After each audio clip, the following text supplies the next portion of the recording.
you serious? Catch me if you can, Francesco! You are so fast, Francesca! Look at all the flowers, Mama! What a beautiful day for a picnic, Giulia! Look at that pretty butterfly, Francesca! Shall we go for a little walk now, Francesco? Giulia, I love you so much. Will you marry me? Yes, I love you 1,000 times yes! Do you think we will stay friends forever? Cross my heart, I will never forget this summer. Trieste shaped them through its contradictions. Here, Matteo and Giulia first met. It began with a broken crayon. A simple gift created a lifelong bond. That summer at Barcola, we were just kids. Part of the summer camp, walking hand in hand. The sunlit desks of Via Commerciale. The city of Trieste has a way of shaping its people through its contradictions. It is a place where the heavy, grand architecture of the Habsburg Empire meets the wild, untamable blue of the Adriatic Sea, and where the fierce Bora wind can sweep through the streets, forcing people to hold onto handrails just to stay upright. For Matteo and Giulia, Trieste wasn't just a backdrop. Do you understand? It was the silent witness to a bond that began before they even knew how to name it. They met at 7 years old, sitting at adjacent wooden desks, in a sun-drenched classroom of an elementary school nestled near Via Commerciale. Matteo was a quiet boy with a mop of unruly dark hair and scraped knees from chasing footballs on concrete pitches. Giulia was a whirlwind of energy, her bright eyes reflecting the shifting colors of the sea, her laughter loud enough to echo down the high-ceilinged hallways. Their connection started with something as simple as a blue crayon. Giulia had broken hers trying to color a massive, dramatic, stormy sea. Without a word, Matteo had slid his own pristine blue crayon across the gap between their desks. Giulia had looked up, surprised, and offered a radiant smile that made Matteo's 7-year-old heart This place is skip magical, an unfamiliar Matteo! beat. From that The day chocolate on, is they were perfect! inseparable. They walked home together after school, their heavy backpacks bouncing against their small frames. They lived just a few streets apart in the upper hills of the city, I still remember those where the views opened up to reveal the entire whole Gulf world of in front of us. Trieste, shimmering like everything spilled felt so diamonds. During the winters, when the terrifying Bora wind howled like at Queen. over 100 kilometers per hour, Matteo's father would walk both of them home. The two children would hold hands tightly, turning it into a game. "Don't let go, Giulia," Matteo would yell over the roar of the wind. "Never," she would laugh back, her cheeks flushed bright pink from the biting cold. The endless summers of Barcola. If school was where they learned. This place is magical, Matteo! The chocolate is perfect! The summer camps, Centri Estivi, were where their souls knit together. Every year, as June arrived and the school doors slammed shut, Matteo and Giulia were enrolled in the same local summer program down by the coast in Barcola. Barcola is the heartbeat of a Triestino summer. It isn't a sandy beach, but a long, maritime, pine-lined concrete promenade where locals lay down their towels directly Wow, on the your stone, painting is amazing, Giulia! affectionately calling themselves Topolini, little mice, as they sunbathe and dive into the deep blue water. Giulia, look how blue the water For is! Matteo and Giulia, Wait for me, these summers were Matteo! magical. 1, 2, The morning 3, ritual, jump! meeting at the bus stop for the Linea 6, That summer at holding Barcola, duffel bags we were smelling of just kids. sunscreen and salt water. Part of the summer The pine camp, trees, walking hand in playing hide and seek among the maritime pines while the cicadas buzzed intensely overhead. The peach gelato, Do you remember saving their pocket money to buy 2 scoops of peach and lemon gelato from the kiosk near the water. Matteo was cautious, always checking the depth of the water before diving. Giulia was fearless. She would leap from the highest concrete platforms, her body cutting through the water like a dolphin, only to surface seconds later, shaking her wet hair and shouting, "Come on, Matteo! The water is perfect." And Matteo would always jump. Not because he loved the heights, but because where Giulia went, he naturally followed. One afternoon, when they were 11, they sat at the edge of the Molo Audace, the magnificent stone pier that stretches 40 meters out into the sea in front of Piazza Unità d'Italia. The sun was setting, painting the sky in streaks of violet, orange, and gold. "Do you think we'll always be like this?"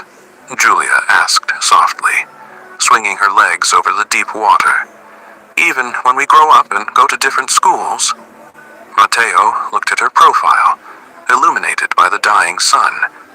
He felt a sudden, fierce wave of protectiveness. "Yes," he said firmly. "It doesn't matter what school we go to. You're my best friend, Giulia. That's never going to change." Giulia leaned her head against his shoulder. It was a simple, innocent gesture. But to Matteo, the entire bustling city of Trieste seemed to fade into a quiet, reverent silence.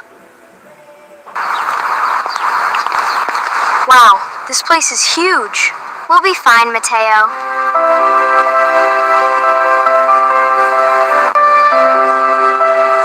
This is it, Matteo. Are you ready? Ready as I'll ever be. The transition Eccoci qui, to Giulia. secondary school growth has a Andato way bene. of complicating simple things. When September arrived after their 13th summer, everything changed. Eccoci qui, They Matteo. transitioned from the cozy, familiar world of their childhood neighborhood school to a larger secondary school, Scuola Secondaria di huge. Secondo Grado, We'll be fine, Matteo. closer to the city center. The new school brought new pressures. They were no longer in the This is it, same Matteo. classroom. Are you ready? Matteo was Ready as placed I'll in the ever be. scientific track, while Giulia chose the linguistic lyceum. Suddenly, their days weren't perfectly aligned anymore. Their shift in horizons. Matteo, scientific track, separate classrooms. Therefore, Chang in social circles. Giulia, linguistic lyceum. New friends surrounded Giulia. She blossomed into a striking teenager, her laughter still loud, but now attracting the attention of older boys. Matteo grew taller, his shoulders broadening, his quiet demeanor turning into a thoughtful, observant maturity. He joined the local rowing club, spending his afternoons pulling oars through the choppy waters of the Adriatic, channeling his unspoken feelings into physical strength. They still saw each other, but the easy, effortless closeness of childhood required effort now. They would pass each other in the crowded school corridors. "Hi, Matteo," Giulia would call out, surrounded by a group of laughing girlfriends. "Hey, Giulia," Matteo would reply with a warm, steady smile, though a small ache would form in his chest at the distance between them. Yet, the foundations they built in Barcola and on Via Commerciale were too deep to be eroded by a few months of high school social shifts. One stormy November afternoon, the Bora struck with a vengeance. The city was paralyzed, buses were delayed, and the rain flew horizontally through the streets. Matteo stood under the awning of the school entrance, wrapping his scarf tightly around his neck, preparing to battle the weather alone. "Matteo, wait!" He turned to see Giulia running toward him, her umbrella completely broken and inverted by the wind, a breathless smile on her face. "I don't think I can make it up the hill by myself today," she panted. Her eyes... Giulia, ti amo più di ogni altra cosa. Matteo, anche io ti amo, per sempre.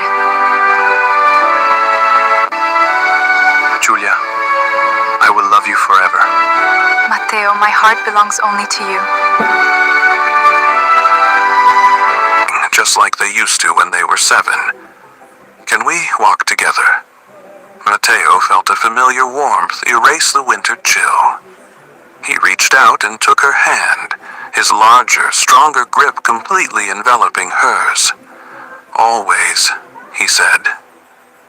As they walked up the steep inclines toward their neighborhood, leaning into the wind together, the years of separate classes and new friends dissolved. They were just Matteo and Giulia again, navigating the storm, side by side. The unspoken shift by the time they reached their third year of secondary school, their friendship had quietly Eccoci evolved qui, into Matteo. something Già, un profound po' and impressione. undeniable. Ma staremo insieme. It was no longer just the affection of childhood playmates. Can you believe we It was a finally made deep, it to third year? magnetic pull that neither of them knew It is how to going to be our voice best year yet. without risking the beautiful bond they already possessed. Matteo's rowing regattas became a permanent fixture on Giulia's weekend calendar.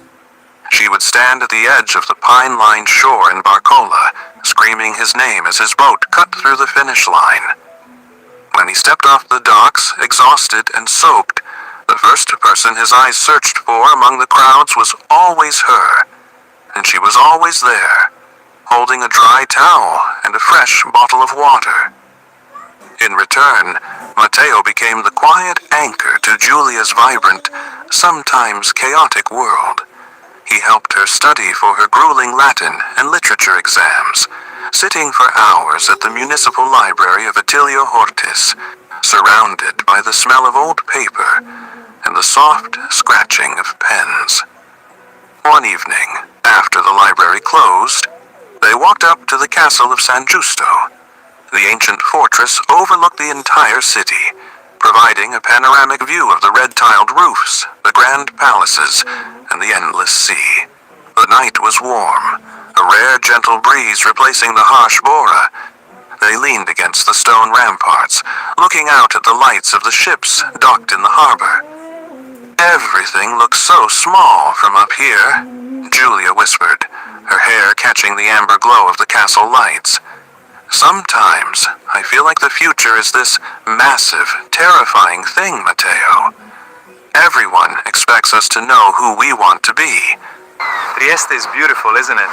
It's absolutely perfect.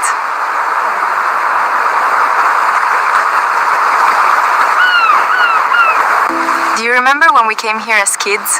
Yeah, the summer school at Centri Estivi was the best. Eccoci qui, Matteo. Già, fa un po' impressione. Ma staremo insieme.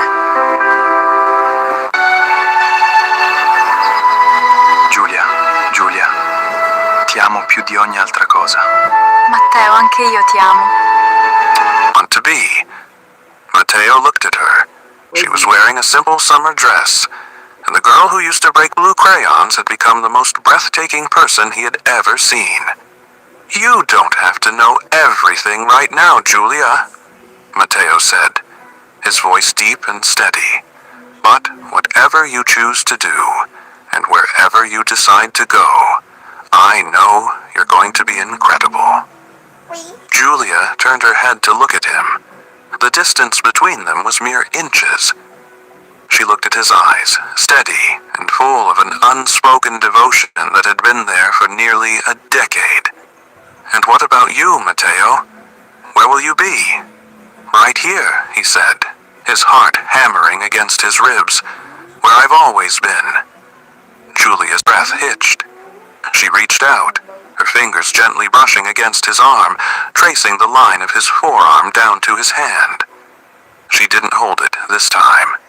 She just let her fingers rest against his, a quiet, electric acknowledgement of the tension that now lived between them. Chapter 5. The Miramare Promise. The culmination of their journey came in the late spring of their final teenage years, before university life would inevitably beckon. The school year was winding down, and the scent of jasmine filled the Triestino air. Matteo asked Giulia to meet him on a Sunday afternoon. He didn't take her to the usual spots in the city center, or the familiar concrete blocks of Barcola. Instead, they took a long walk down the coastal road toward the castle of Miramar, the stunning white fairy tale castle built on a cliffside by Archduke Ferdinand Maximilian of Austria for his wife, Charlotte of Belgium. The castle grounds were a lush paradise of exotic trees, hidden paths, and stone steps leading directly into the transparent waters of the marine reserve. They walked along the shaded pathways, talking about everything and nothing, until they reached a secluded stone terrace that jutted out over the cliff, completely surrounded by the sea. The water below was so... Giulia, I will love you forever.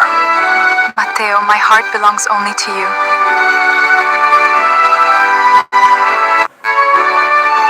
Giulia, ti amo più di ogni altra cosa. Matteo, anche io ti amo qui? per sempre. Con te è bellissimo.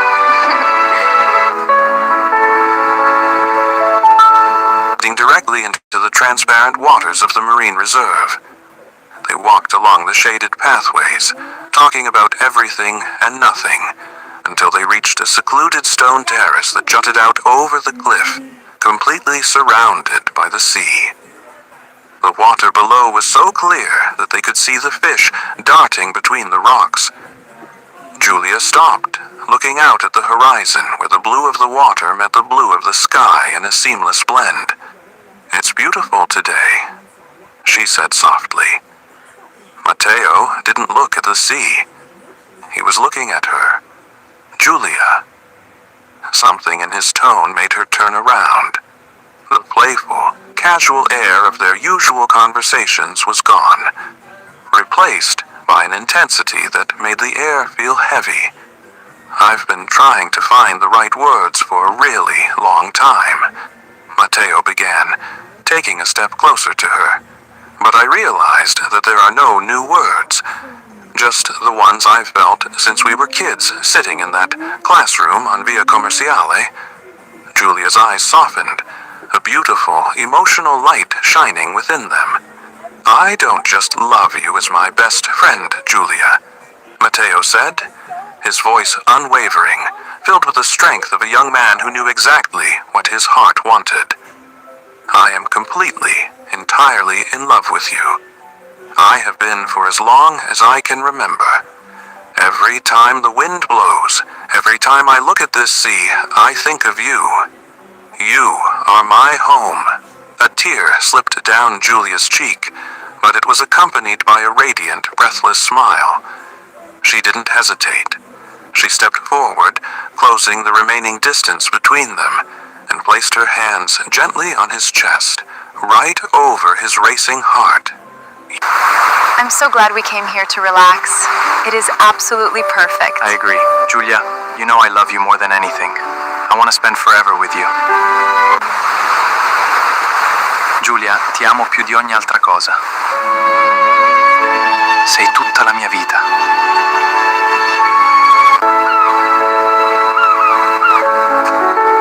Ti amo più di ogni altra cosa. Matteo, anche io ti amo per sempre. Giulia, ti amo più di ogni altra cosa. Matteo, anche io ti amo. I have been for as long as I can remember. Every time the wind blows, every time I look at this sea, I think of you. You are my home. A tear slipped down Giulia's cheek, but it was accompanied by a radiant, breathless smile. She didn't hesitate. She stepped forward, closing the remaining distance between them, and placed her hands gently on his chest, right over his racing heart. "You idiot," she whispered affectionately, her voice trembling slightly. "What took you so long?" "I wanted to be sure you were ready," Matteo replied, his hands finding her waist, his touch gentle yet firm. "I've been ready since you gave me your blue crayon," she confessed. And there, on the stone terrace of Miramar, with the Adriatic Sea witnessing their transition from childhood companions to the love of each other's lives, Matteo leaned down and kissed her. Chapter 1. The sunlit desks of Via Commerciale. The city of Trieste has a way of shaping its people through its contradictions. It is a place where the heavy, grand architecture of the Habsburg Empire meets the wild, untamable blue of the Adriatic Sea. and where the fierce Bora wind can sweep through the streets, forcing people to hold on to handrails just to stay upright. For Matteo and Giulia, Trieste wasn't just a backdrop. It was the silent witness to a bond that began before they even knew how to name it. They met at 7 years old, sitting at adjacent wooden desks in a sun-drenched classroom of an elementary school nestled near Via Commerciale. Matteo was a quiet boy with a mop of unruly dark hair and scraped knees from chasing footballs on concrete pitches. Giulia was a whirlwind of energy, her bright eyes reflecting the shifting colors of the sea, her laughter loud enough to echo down the high-ceilinged hallways.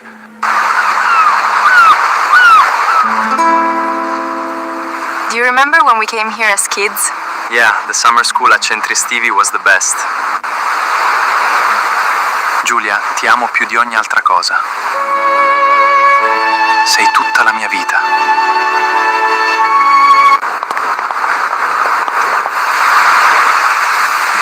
Giulia, ti amo. Sei tutta la mia vita. The monolith on the hill. The transition from the sheltered corridors of secondary school to the grand, imposing architecture of the Università degli Studi di Trieste felt like stepping onto a broader, more unpredictable stage.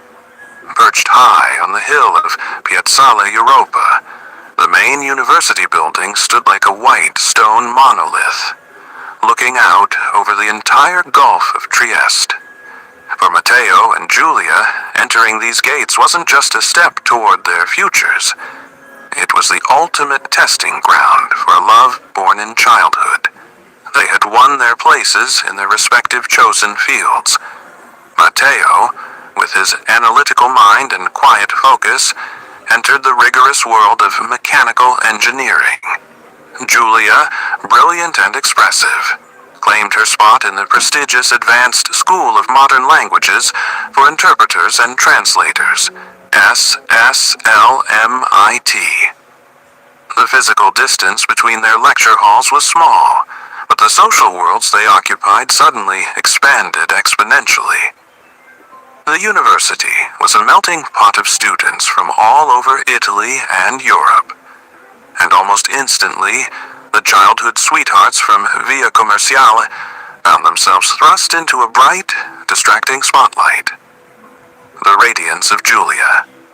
If Giulia had been a captivating teenager, the arrival of her university years saw her bloom into a genuinely breathtaking young woman. She possessed an elegant, undeniable grace, a rare combination of the fiery, laughing girl Matteo had always protected, and a sophisticated intellectual. Her dark hair fell in soft curls past her shoulders. Her eyes held the shifting, deep green-blue hues of the Adriatic, and she carried herself with an innate, magnetic poise that turned heads the moment she crossed the threshold of any room. It did not take long for the campus to notice. In the crowded hallways of the humanities department, she became an instant sensation. The law students, wealthy, sharply dressed young men from I'm so glad we came here to relax. It is absolutely perfect. I agree. Giulia, you know I love you more than anything. I want to spend forever with you.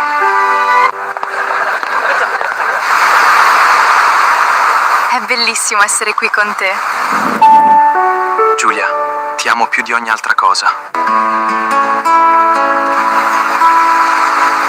Questo posto è magico. Giulia, ti amo più di ogni altra cosa. wealthy, sharply dressed young men from upper-class Italian families who tried to strike up conversations by offering her perfectly typed lecture notes. The international exchange students. Sophisticated visitors who tried to impress her with stories of Paris, Madrid, and Vienna during coffee breaks at the campus bar.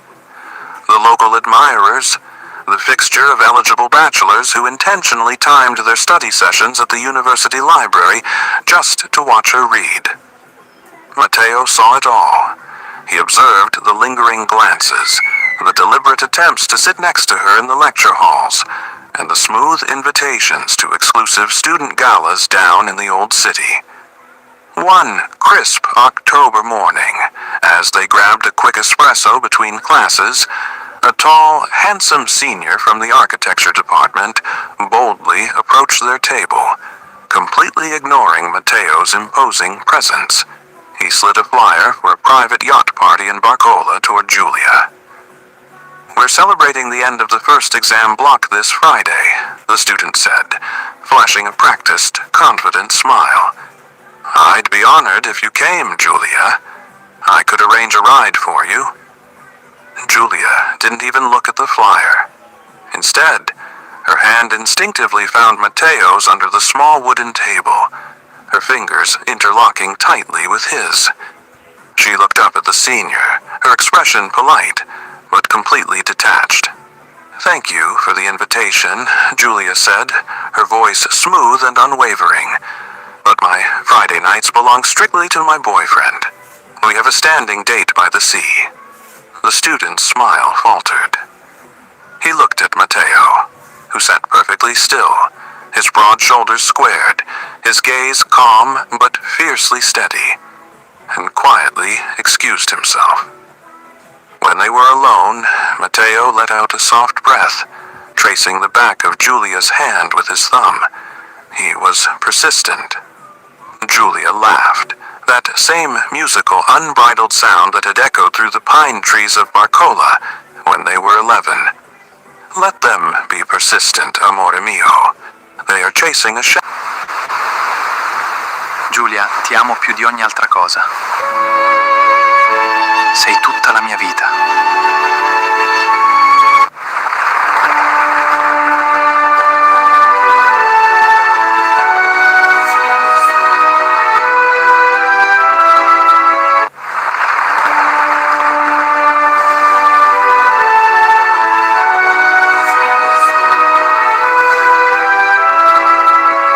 The student's smile faltered. He looked at Matteo, who sat perfectly still, his broad shoulders squared, his gaze calm but fiercely steady, and quietly excused himself. When they were alone, Matteo let out a soft breath, tracing the back of Giulia's hand with his thumb. He was persistent. Giulia laughed, that same musical, unbridled sound that had echoed through the pine trees of Barcola when they were 11. "Let them be persistent, amore mio. They are chasing a shadow. They don't know that my heart was claimed before I even knew what a heart was for." The silent pull of Matteo yet. Giulia was not the only one navigating the choppy waters of unwanted attention. Matteo, too, had changed. The boy with the messy hair and scraped knees had grown into a tall, athletic man with a quiet, grounded confidence that drew people in like a gravitational force. His years of competitive rowing had given him a powerful, commanding stature, and his sharp, dark eyes reflected an intelligence that was both intimidating and incredibly attractive. In the engineering faculties, where women were in the minority, the arrival of a handsome, focused rower didn't go unnoticed. During lab sessions, female classmates would frequently ask to partner with him, ostensibly for his mathematical precision, but lingering long after the formulas were solved. At the University Rowing Club along the Barcola coast, groups of girls from other departments would sit on the stone walls, pretending to study while actually watching Matteo guide his boat through the waves, his muscles working in perfect rhythmic synchronization. Giulia witnessed these subtle advances with a quiet, knowing smile, though a spark of... You look beautiful. Thank you, Matteo. You remember when we came here as kids? Yeah, the summer school at Centri Estivi was the best. Giulia, ti amo più di ogni altra cosa. Sei tutta la mia vita.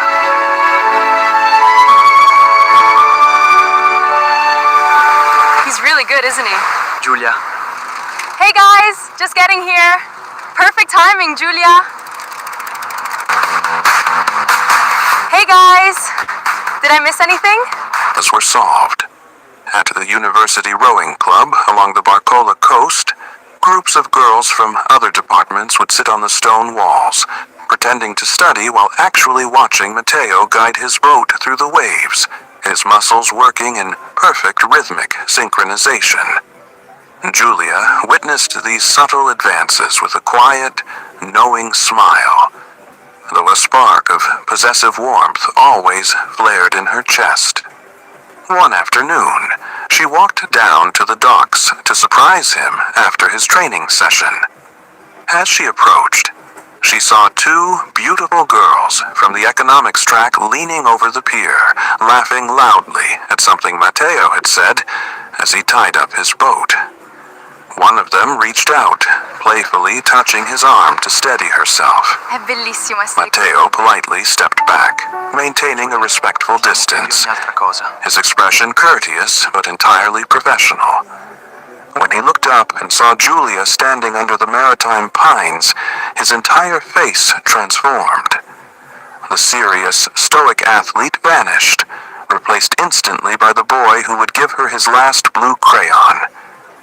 He left the boat, jogged up the stone steps, and wrapped his damp, powerful arms completely around her, lifting her slightly off the ground right in front of his admirers. "You're early," he whispered into her hair, inhaling the scent of her jasmine perfume. "I wanted to see if the sea nymphs were trying to steal my rower away," Julia teased softly, her eyes locked onto his. Matteo leaned down, kissing her thoroughly, a sweet, lingering declaration that left no room for doubt for anyone watching on the shore. "The sea nymphs have no power over me, Julia," he murmured against her lips. "I only answer to one siren." It was absolutely perfect. The professors can dance. The professors can actually dance. I can't believe we actually pulled it off. It was a huge success. Everyone loved it. Did you see Leo dancing? It was hilarious. Julia, it was an absolute success. Did you see Leo dancing on the table?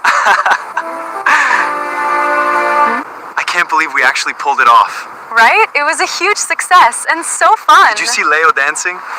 Unbelievable. The trials of the Autumn Ball. The true test of their resolve arrived with the annual University Autumn Ball, a grand event held in the glittering reception rooms of a historic palace near Piazza Unità d'Italia. It was the social highlight of the semester, an evening where the entire student body dressed in formal attire to celebrate the rich history of the city and its scholars. Julia arrived looking like an absolute vision. She wore a sweeping emerald green silk dress that complemented the color of her eyes, her hair pinned up elegantly with a few loose curls framing her face. Matteo, sharp and striking in a dark, tailored suit, felt his breath catch in his throat when he met her at the entrance. The moment they walked into the ballroom, a palpable shift went through the crowd. They were, without a doubt, the most striking couple in the room, yet they were a couple that many still hoped to separate, if only for a single dance. Throughout the night, the challenges came in waves. During a classical waltz, a wealthy law society president managed to cut in, politely requesting a dance with Julia. Protocol dictated acceptance, and Matteo nodded confidently, stepping back to let her go. As the law student spun Julia across the floor, he leaned in, his voice dripping with smooth confidence. "You know, Julia, a woman of your stature and intelligence belongs in the grand salons of Milan or Rome, not tied down to a local neighborhood boy who spends his days looking at engine blueprints." Julia stopped mid-step, forcing the student to halt. She looked him dead in the eye, her elegance turning into a cold, regal disdain. the neighborhood boy you speak of has a mind that creates worlds and a heart that is bigger than this entire city, she said clearly, loud enough for the nearby dancers to hear. I would Giulia, I will love you forever. Matteo, my heart belongs only to you.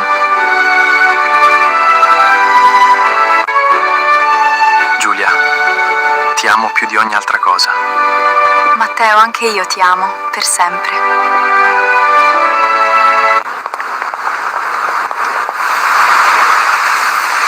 Giulia, ti amo. Sei tutta la mia vita. enough for the nearby dancers to hear. I would rather spend a lifetime standing on a concrete pier in the rain with him than a single second in a golden palace with anyone else. She turned on her heel, leaving the student frozen on the dance floor, and walked straight back to Matteo, who had been watching from the edge of the room with a knowing, proud smile. At the exact same time, a group of sophisticated girls had cornered Matteo near the balcony, offering him glasses of champagne and trying to draw his attention away from the floor. "You must get so bored, Matteo, staying with the same person since childhood," one of them murmured, shifting closer to him. "University is a time for exploration, to experience new things."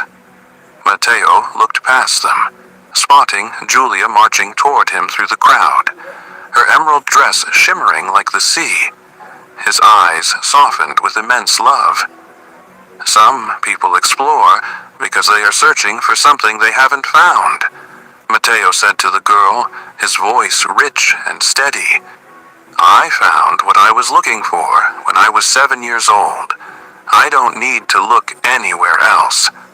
The sanctuary above the city, as the music thumped loudly inside the palace, the noise and the constant pressure of the crowd became too much. Matteo caught Giulia's hand, giving it a gentle tug. "Let's get out of here," he whispered. They slipped out of the grand doors, leaving the whispers, the admirers, and the dazzling lights of the ballroom behind. They climbed into Matteo's old car and drove up the winding roads, higher and higher, leaving the University Hill behind until they reached the quiet sanctuary of the Vicolo della Rose, a secluded viewpoint overlooking the entire illuminated expanse of Trieste. The cold autumn air rushed over them as they stepped out of the car. Giulia shivered slightly in her silk dress, but within a second, Matteo was behind her. I can't believe how perfect the party was. Did you see Leo's ridiculous dance moves? He was definitely having the most fun. I'm so glad we came here to unwind. Barcola is always the best spot.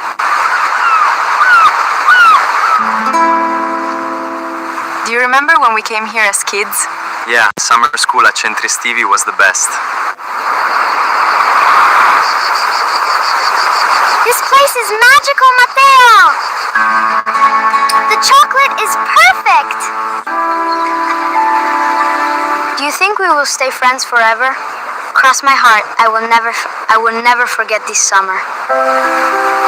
Silk dress, but within a second, Matteo was behind her, draping his heavy suit jacket over her bare shoulders. She leaned back against his chest, feeling the steady, rhythmic beat of his heart against her spine. Below them, Trieste was a sea of amber and white lights. The grand palaces of Piazza Unità looked like tiny toy houses, and the dark, vast Adriatic stretched out into the infinite horizon.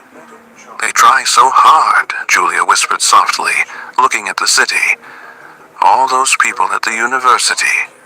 They look at us, and they think they can find a crack in the foundation. They think, because we are young, we are fragile." Matteo wrapped his arms tightly around her waist, pulling her flush against him, shielding her from the mountain breeze. "Let them try," Matteo murmured, his lips brushing against the shell of her ear. "They don't understand what we have.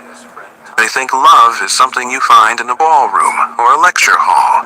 They don't know about the Bora winds we fought together. They don't know about the shared notebooks, the long walks up Via Comerciale, or the promises we made at Miramare. Julia turned around in his embrace, her hands sliding up the lapels of his shirt, her eyes shining with an emotion so deep it transcended words. I love you, Matteo. In every lecture hall, under every stair, in every corner of this world, my soul only sings for you. And I love you, Julia, he replied, his voice thick with a profound devotion. You are my past, my present, and every single one of my tomorrows. The professors can dance. Under the canopy of Professors can actually stars, dance. far above the university that tried to distract them and the crowds that tried to pull them apart, they kissed. It was a kiss of absolute victory, a beautiful, passionate affirmation that their love wasn't just a childhood memory, but an unbreakable, living fortress that would stand against any tide the world threw their way. For Matteo and Julia, keeping it low-key was never the plan. They embarked on a campaign to make it official, You can't buy the kind of loyalty we have. leaving zero room for ambiguity. Julia, you know he isn't right for you. You deserve so much more.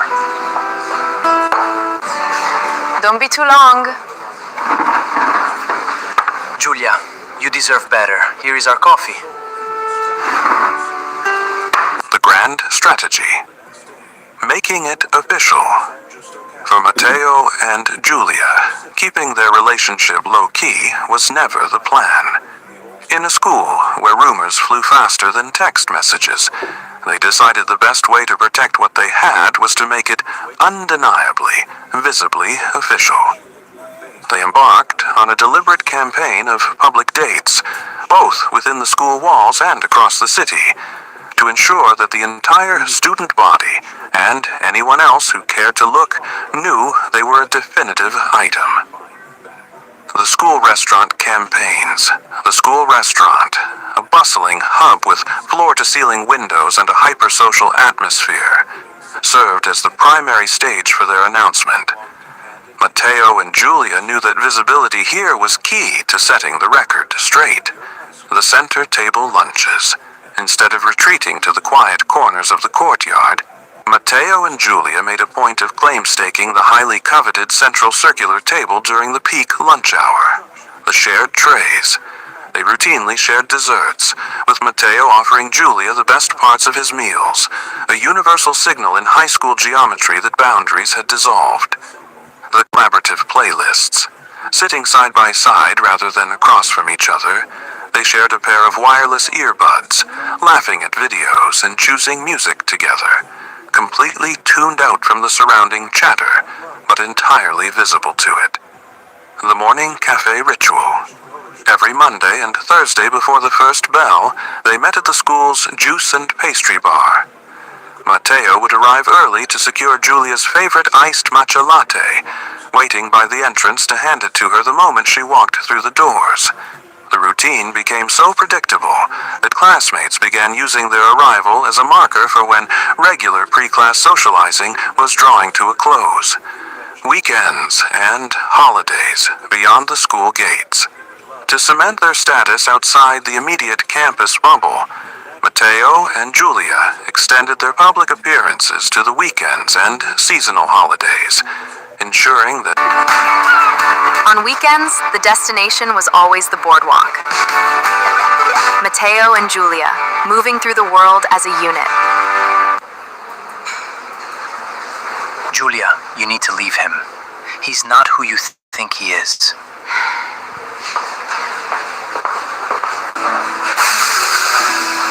Julia, I didn't expect to see you here. I actually have to go. this bubble, Matteo and Julia extended their public appearances to the weekends and seasonal holidays, ensuring that crosstown rivals and out-of-school friends received the same clear message. The Saturday Boardwalk Excursions. On weekends, the destination was almost always the bustling coastal boardwalk. They spent hours walking the pier, deliberately choosing peak afternoon times when large groups from their school were known to hang out near the arcade and food trucks. Visible partnerships.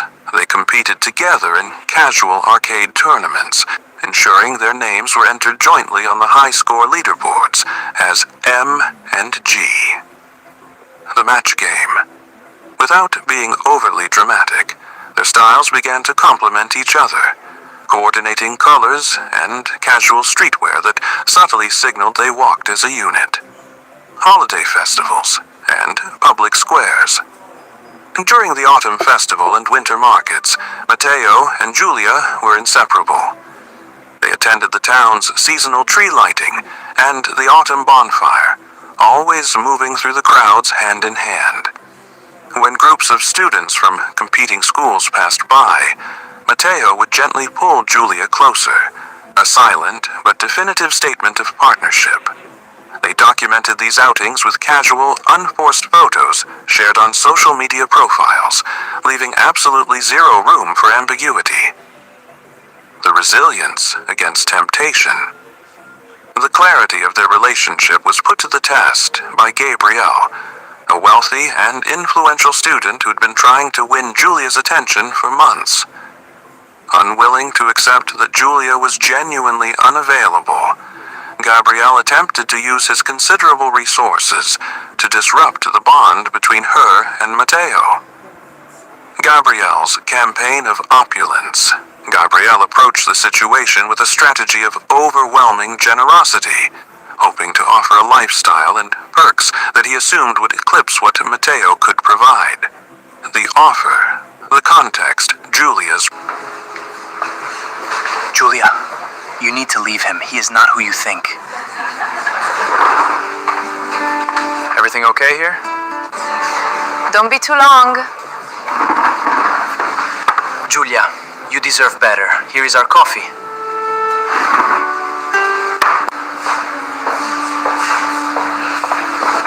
Giulia, you know he isn't right for you. You deserve so much more.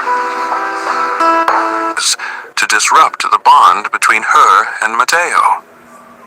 Gabrielle's campaign of opulence. Gabrielle approached the situation with a strategy of overwhelming generosity, hoping to offer a lifestyle and perks that he assumed would eclipse what Matteo could provide. The offer, the context, Giulia's reaction. Front row concert tickets. Hard to get passes to a sold-out music festival Giulia loved. Politely declined, stating she already had plans to watch the live stream with Matteo. Designer accessories, a luxury backpack delivered via a mutual friend during study hall. Returned immediately to Gabrielle's locker with a note reinforcing her boundaries. Exclusive VIP invites. An invitation to an exclusive catered beach party over the holiday break. Declined outright, choosing instead to attend a simple bonfire with Matteo and his close friends. The definitive refusal. Gabrielle's most direct attempt occurred during a holiday weekend at a local cafe, where he intercepted Giulia while she was waiting for Matteo to arrive.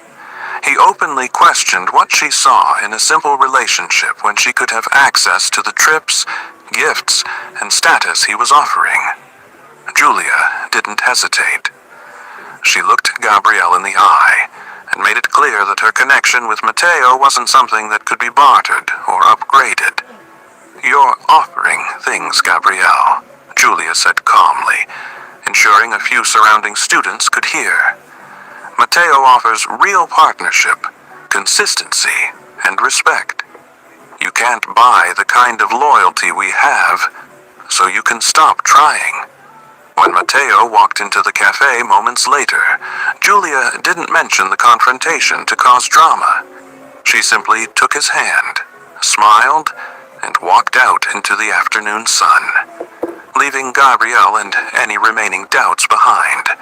Through every shared lunch, public weekend walk, and rejected gift, the message remained unwavering. Matteo and Giulia were a team, and no amount of outside noise was going to change that.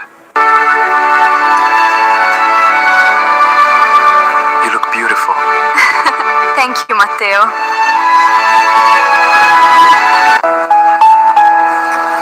We did it, Giulia, together. The best team in the world.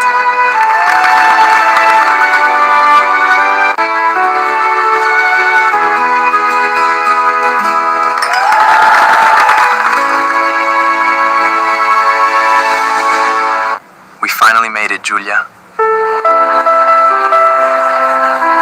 We finally made it, Giulia. To the best years of our lives. May I have this dance? No, thank you. I am with Matteo. The final year of university always carries a bittersweet weight. For Matteo and Giulia, it was a whirlwind of late-night library sessions, endless cups of coffee, and the looming anticipation of the future. As the final exams concluded and the grading rubrics were put away, the reality of their impending graduation began to sink in. To mark the end of this major chapter, Matteo's department organized a farewell party, an exclusive, students-only gala designed to give the graduating class one last night to celebrate their achievements together before scattering into the professional world. A night of elegance and reflection. The venue was beautifully decorated, striking a perfect balance between a nostalgic retrospective of the past 4 years and a sophisticated send-off into adulthood. The dress code was formal, and as the guests began to arrive, the atmosphere filled with an undeniable sense of accomplishment and mutual respect. The arrivals. Students arrived looking their absolute best, accompanied by their dates and loved ones who had supported them through the academic grind. Gabrielle and Matilda. Gabrielle, Matteo's close classmate, arrived looking sharp alongside his regular girlfriend, Matilda.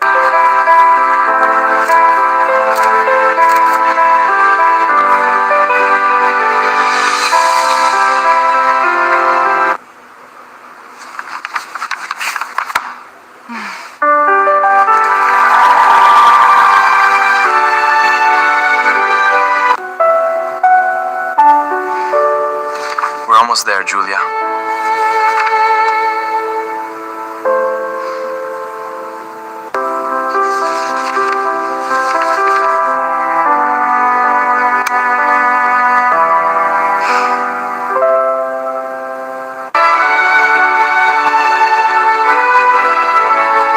It was absolutely perfect. The professors can dance. The professors can actually dance. Giulia, it was an absolute success. Their absolute best, accompanied by their dates and loved ones who had supported them through the academic grind. Gabrielle and Matilda. Gabrielle, Matteo's close classmate, arrived looking sharp alongside his regular girlfriend, Matilda. Their easygoing banter and familiar warmth added to the welcoming, communal vibe of the evening. The grand entrance. As expected by everyone in the department, Matteo and Giulia arrived hand in hand. An inseparable bond.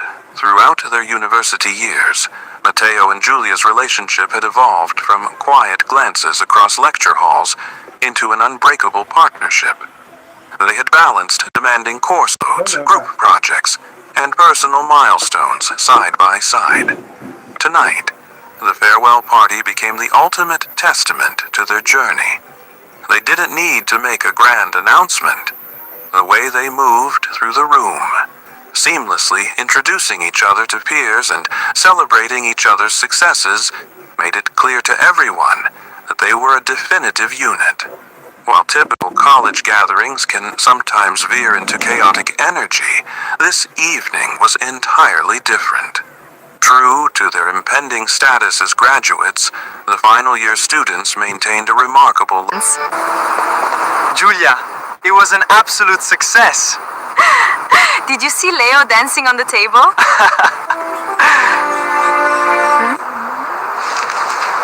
I can't believe we actually pulled it off. It was a huge success. Everyone loved it. Did you see Leo dancing? It was hilarious. We finally made it. Through all the late nights and endless coffee, this is our time. Congratulations to the graduating class.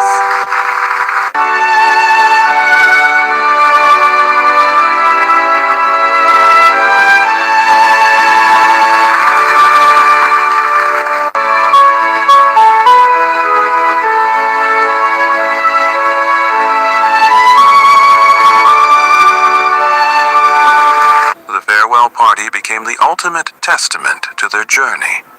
They didn't need to make a grand announcement.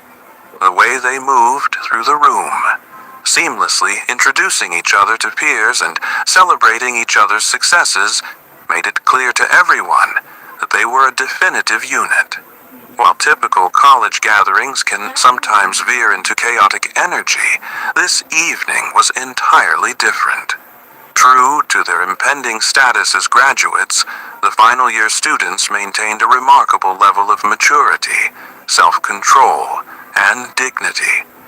The night was defined by genuine laughter, heartfelt speeches from class representatives, and nostalgic toasts to the future, rather than reckless behavior. Looking to the future. As the night wound down and the music transitioned to a softer rhythm, Matteo and Giulia took to the floor.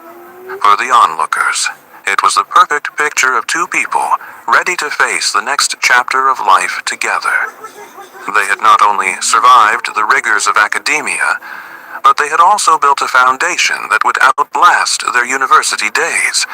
The party concluded with a collective sense of closure. Leaving the venue that night, Matteo and Giulia walked out just as they had walked in hand, completely inseparable, and ready for whatever came next. Giulia, promise you will be there for me anytime, because I'm going nowhere.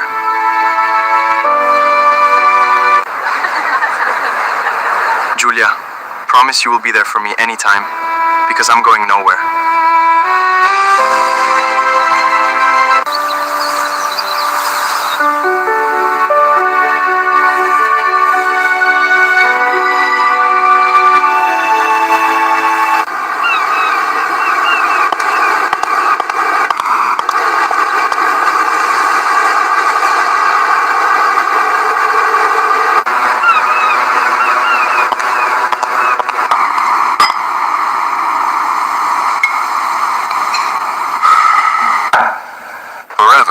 Hand in hand. Giulia, The Trieste chapter Matteo, 24, because I'm going nowhere. a brilliant, grounded structural engineer, works at Fincantieri/Trieste Marine Engineering, deeply loyal, thoughtful, but occasionally overwhelmed by professional responsibility.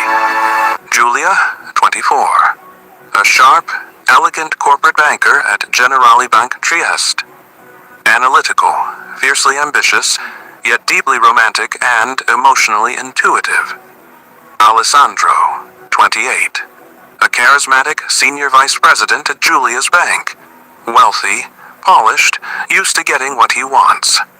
Elena, 25, an energetic, talented design engineer working closely with Matteo, expressive and openly admiring of Matteo's talent and character.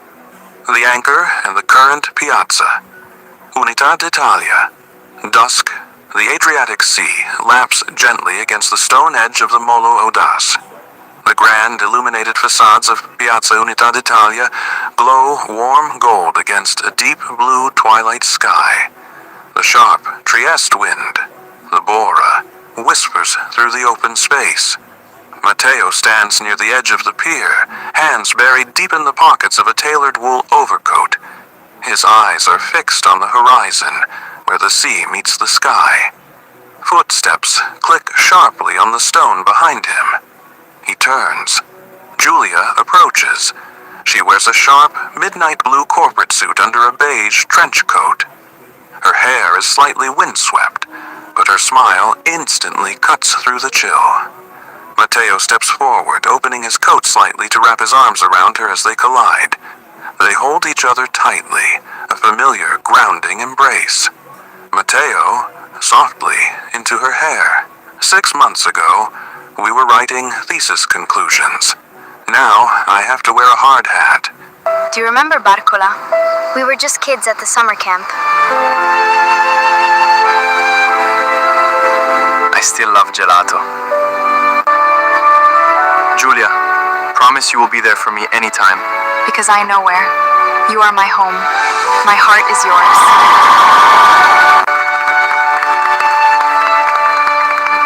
Giulia, promise you will be there for me anytime. Because I'm going nowhere.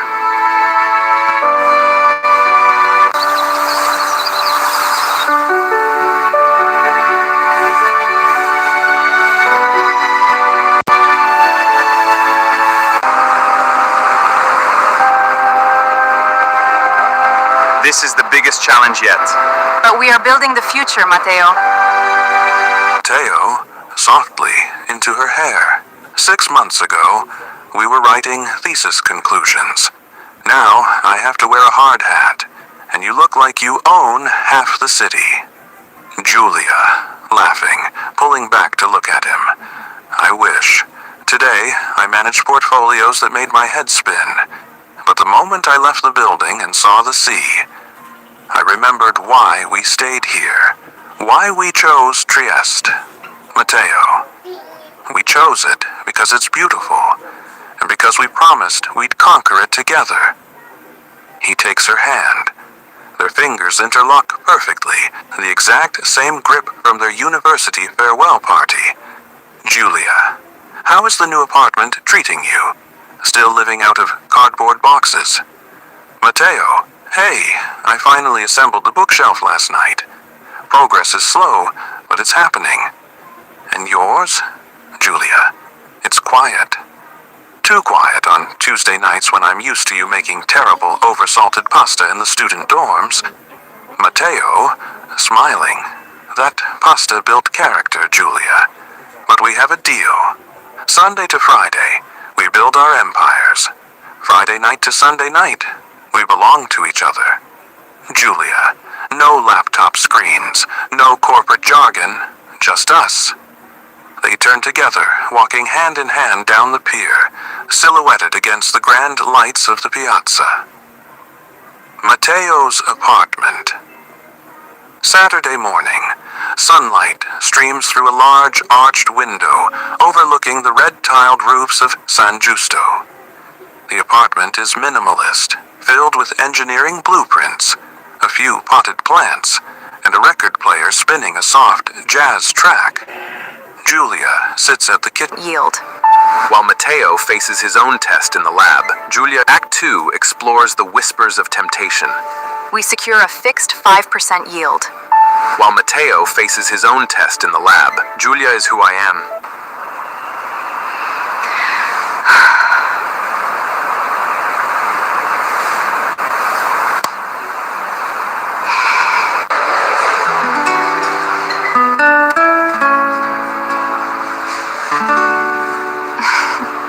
I love going everywhere with you.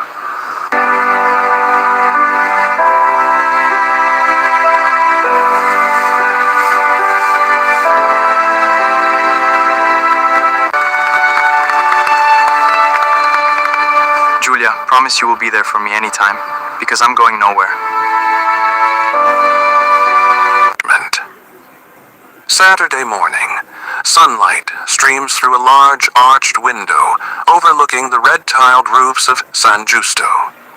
The apartment is minimalist, filled with engineering blueprints, a few potted plants, and a record player spinning a soft jazz track. Giulia sits at the kitchen island, wrapped in one of Matteo's oversized linen shirts, sipping espresso from a small ceramic cup. Matteo stands at the stove, expertly flipping pancakes. Giulia, you've improved. No salt in sight. Matteo, when you only get 2 days a week to impress the top banker in Trieste, you step up your game. He sets a plate down in front of her, leaning over to kiss her cheek. He sits beside her, taking her free hand across the counter. Giulia, my manager mentioned the upcoming Euro Investment Summit next month. They want me on the core presentation team. It's a massive promotion track, Matteo, but it means late nights, extra weekend prep. Matteo's smile fades slightly, replaced by a supportive, albeit quiet nod. Matteo, you've worked harder than anyone I know, Julia. You deserve to be on that stage. We'll make it work.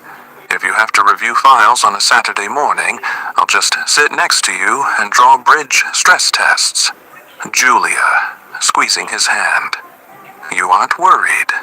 Some of the girls from university.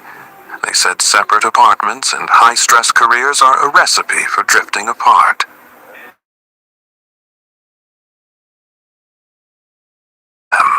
Shared dreams. A few kilometers of Trieste streets and a couple of demanding bosses can't shake that. The whispers of temptation. Generali Bank. She is going to be the finest ship we've ever built. Perfect engineering, Matteo.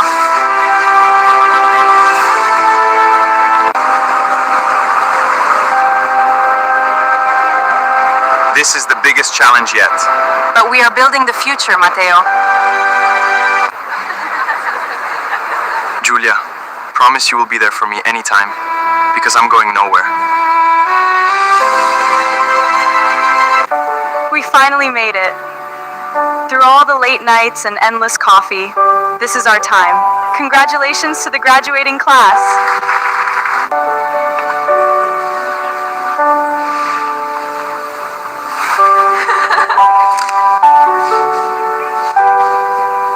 I know, Julia.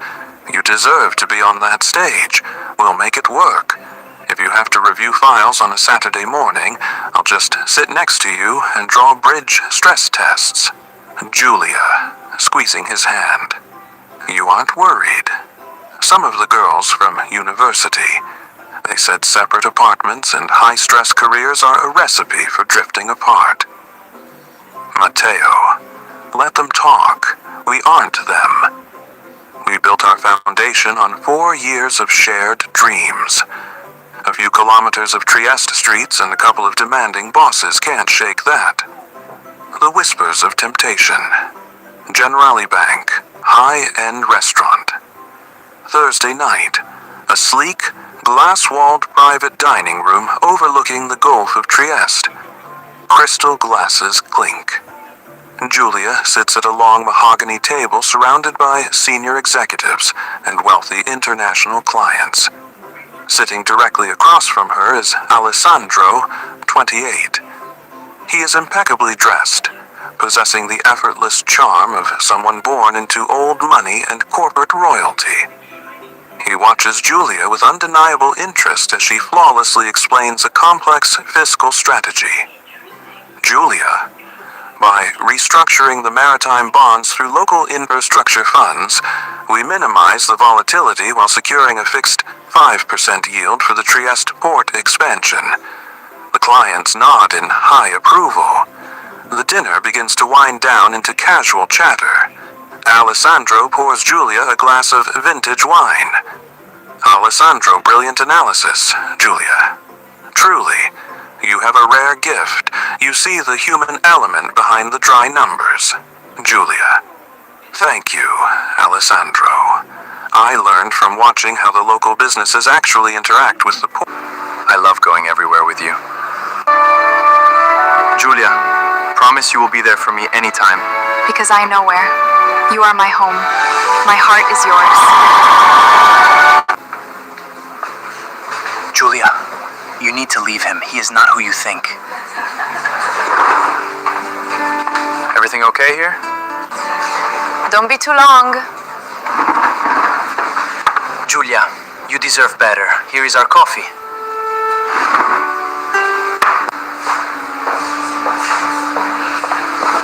Julia, you know he isn't right for you. You deserve so much more. She's gonna be the finest ship we've ever built, Julia. I have no doubt, Matteo. We made a great team.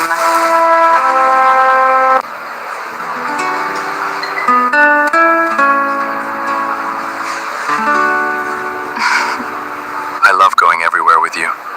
Behind the dry numbers, Julia. Thank you, Alessandro. I learned from watching how the local businesses actually interact with the port. It's not just data, it's people. Alessandro, leaning in, lowering his voice. A perspective like yours shouldn't be confined to a regional branch. I'm heading to the Milan headquarters for a major gala next weekend. I have an extra VIP invitation. The board directors will all be there. I'd love for you to be my guest. It would do wonders for your career. Julia pauses, her glass hovering near her lips. She looks at Alessandro's charming, expectant smile. The offer is an fast-track ticket to executive status. Julia, that sounds like an incredible opportunity, Alessandro. But next weekend is entirely personal for me. I have prior commitments here in Trieste that I cannot break. Alessandro, with a subtle, knowing smile. Ah, the boyfriend. The engineer, right? Julia, you are a rising star. In our world, weekends are currency. Sacrificing a career-defining network event for routine comfort. It's a steep price to pay. Milan is where the future is. Julia, firmly, but maintaining a professional smile. My future is being built right here, Alessandro. And some commitments aren't routine comfort. They are the foundation of everything else. Thank you for the offer, though. Alessandro raises his glass, hiding a flash of disappointment behind a polished mask. Alessandro, to each their own priorities, then. We are almost there, Matteo. Let's save this profile. Julia must be waiting. I'm sending it to the server now. The thermal stress on the hull is still too high. Let's adjust the alloy composition here. This section must withstand the pressure. I will run the simulation elation again. Wimulation again. We are almost there, Matteo. Fincantieri Engineering Lab, Friday night, 8:30 p.m. Fluorescent lights hum. The lab is empty except for one massive drafting table covered in digital monitors and physical schematics of a cruise ship hull. Matteo is rubbing his eyes, typing rapidly into a laptop. Elena, 25, walks in carrying 2 paper cups of strong coffee. She wears a casual flannel shirt over a graphic tee, her hair tied up in a messy bun. She slides a cup toward him. Elena, drink this before you accidentally design a ship that sails backwards, Matteo. Matteo, gratefully taking the cup. Elena, you're a lifesaver. This weight distribution algorithm is driving me insane. If we don't fix the center of gravity by Monday, the Maritime Board rejects the prototype. Elena leans over his shoulder to look at the screen. Her shoulder brushes against his. She smells faintly of lavender and machine oil. She points to a line of code. Elena, look here. You're factoring the ballast tanks as static weights. They're dynamic. Change the variable coefficient to account for fluid motion. Matteo types in the correction. The simulation screen flashes green. Success. Matteo, laughing out loud. Genius. Absolute genius, Elena. I could kiss you. Elena freezes for a fraction of a second, her cheeks flushing slightly. She looks at him, her eyes softening into something deeper than professional camaraderie. Elena, softly. Well, nobody is stopping you. The lab is empty.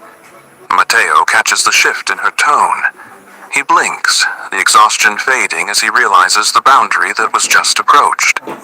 He gently clears his throat and steps back slightly, creating a respectful distance. Matteo, warmly but firmly, metaphorically speaking, of course. Julia would definitely have something to say about my testing methods. Elena's expression drops slightly, but she recovers quickly with a self-deprecating laugh, shoving her hands into her pockets. Elena, right. Julia, the brilliant banker. You know, I still can't believe you said yes. I will always say yes to you. I designed that big ship for our future. It is as beautiful as that sea. Julia, I love you more than anything. Will you marry me? Yes! 1,000 times yes, I will.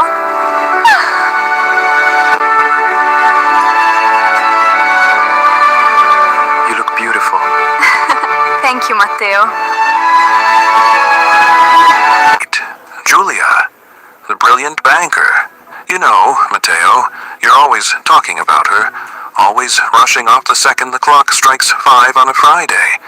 But you're here late tonight. You live alone. Don't you ever feel like you're holding on to an old college dream while your real life is happening right here? In this lab? With people who actually understand the stress you're under. Matteo looks at the screen, then back at Elena. His voice is calm, resolute, and completely devoid of doubt. Matteo, Julia doesn't just understand my stress, Elena. She understands me. This job is what I do. Julia is who I am. There's a big difference. Come on, let's back up the server. It's Friday night, and I have a promise to keep. The storm over the Adriatic Julia's apartment. Saturday evening. Outside, a severe Bora storm has arrived. Rain lashes violently against the glass windows, and the wind howls through the narrow streets of the old town. Inside, the atmosphere is tense.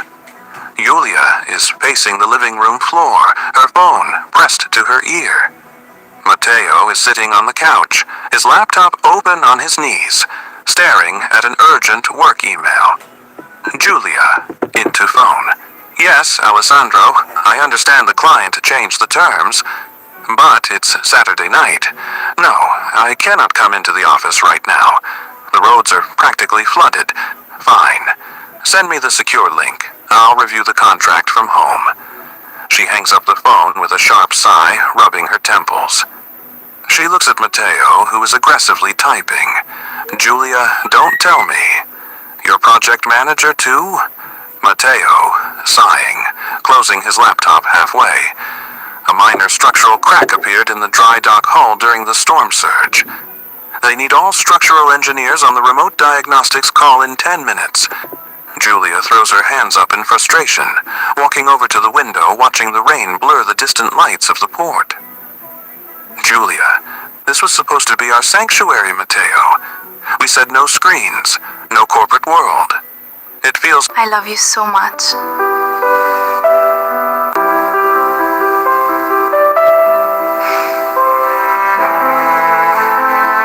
Matteo, it's just so perfect.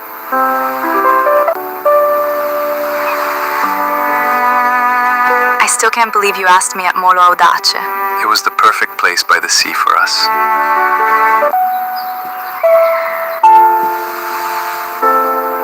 I still can't believe you said yes. I love you so much.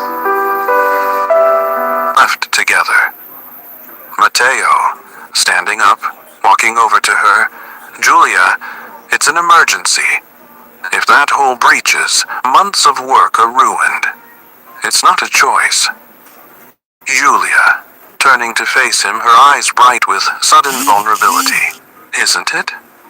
Alessandro offered me a ticket to Milan last week. A literal fast track to the top. I turned it down without a second thought because I told him my weekends belong to you. But tonight, your job calls and you jump. Elena could have handled the remote diagnostic, couldn't she? You told me she's a genius. Matteo stops. His tone becomes defensive. Matteo, what does Elena have to do with this? This is my responsibility. And what do you mean Alessandro offered you a trip to Milan? You never mentioned that.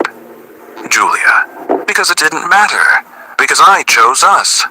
But right now, sitting in separate apartments all week, fighting off smooth-talking executives who tell me I'm wasting my time, while you work late nights with your brilliant co-workers, it gets hard, Matteo.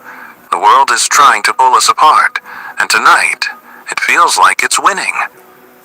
The room falls silent except for the roar of the wind outside. Matteo looks at Julia, seeing past her anger into the deep-seated fear of losing what they spent years building. He slowly closes his laptop completely and sets it on the table. He walks over to her, ignoring the ringing notification on his phone. Matteo, let it ring. Julia, blinking. Matteo, your project. Matteo, the ship can wait. Elena can log the initial data. Right now, my actual foundation is shaking, and I'm a structural engineer. I know what needs fixing first. He takes her hands. They are cold. He wraps his warmth around them. Matteo, I am sorry. I got caught up in the momentum of proving myself to a company that I forgot I already have everything I need to prove to you. Alessandro, Milan, Elena, the engineering lab. They are just noise, Julia.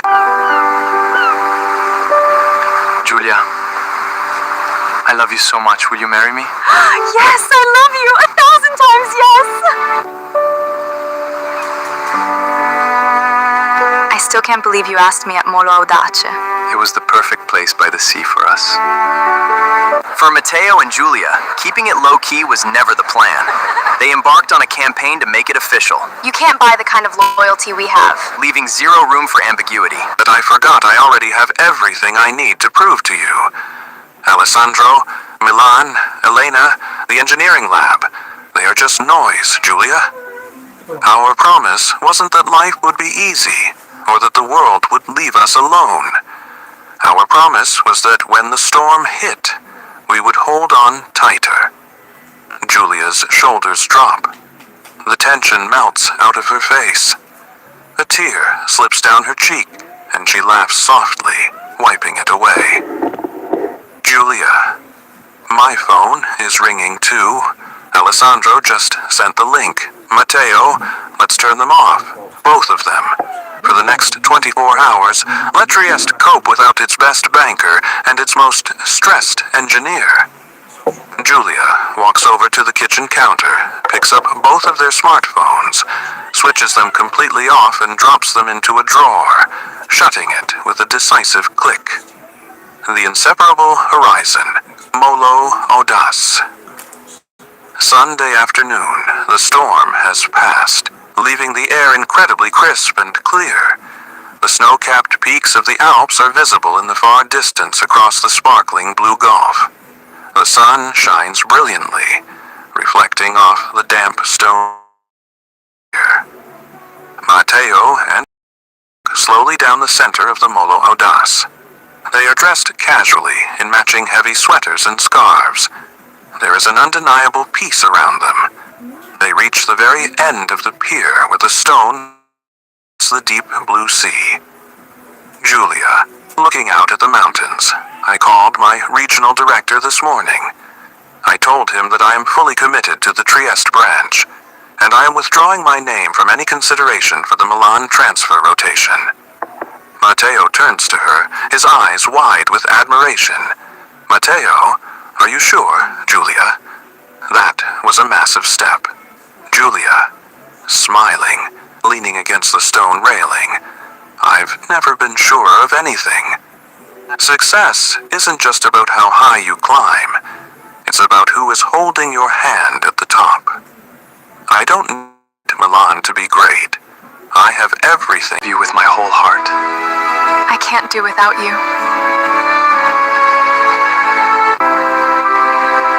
You spectacular, Julia. Generali Investment keeps me busy, but you keep me grounded.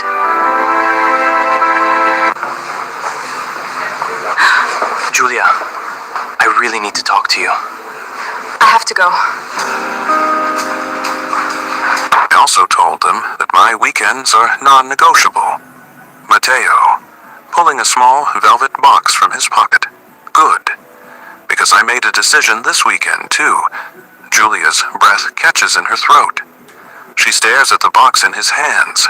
Matteo, I realized that living in separate apartments, waiting for Fridays, it was a good transition phase. But I'm done transitioning.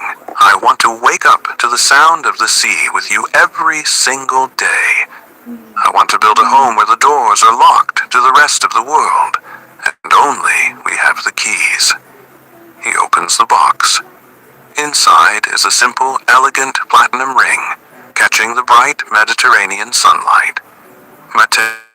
Julia, from the lecture halls to the farewell party, to the stormy nights in this city, you are my home. Will you marry me? Julia looks from the ring to his eyes. eyes filled with the exact same steady, unwavering devotion she fell in love with years ago. A brilliant smile breaks across her face. Julia? Yes. 1,000 times, yes. He slips the ring onto her finger. It fits perfectly. He draws her into his arms, and they kiss at the edge of the pier, surrounded by the vast horizon of the Adriatic. The camera pulls back slowly, showing the two of them standing together at the edge of the world, unshakable, mature, and entirely inseparable. Café San Marco. Months later, flash forward. The historic, book-lined cafe is bustling with local intellectuals and soft chatter. At a corner table, a sleek wedding invitation sits next to 2 cups of coffee. The invitation reads, Matteo and Julia, together forever. Matteo and Julia sit side by side on a velvet banquette, looking over a floor plan of a beautiful new apartment overlooking the sea. Their hands are resting on the table, their fingers tightly interlocked. The promise made in their final year of university wasn't just a memory of youth. It was the blueprint for their entire lives. Can you believe this view, Julia? It is perfect for our family. We will make so many memories here. Yes, we certainly will.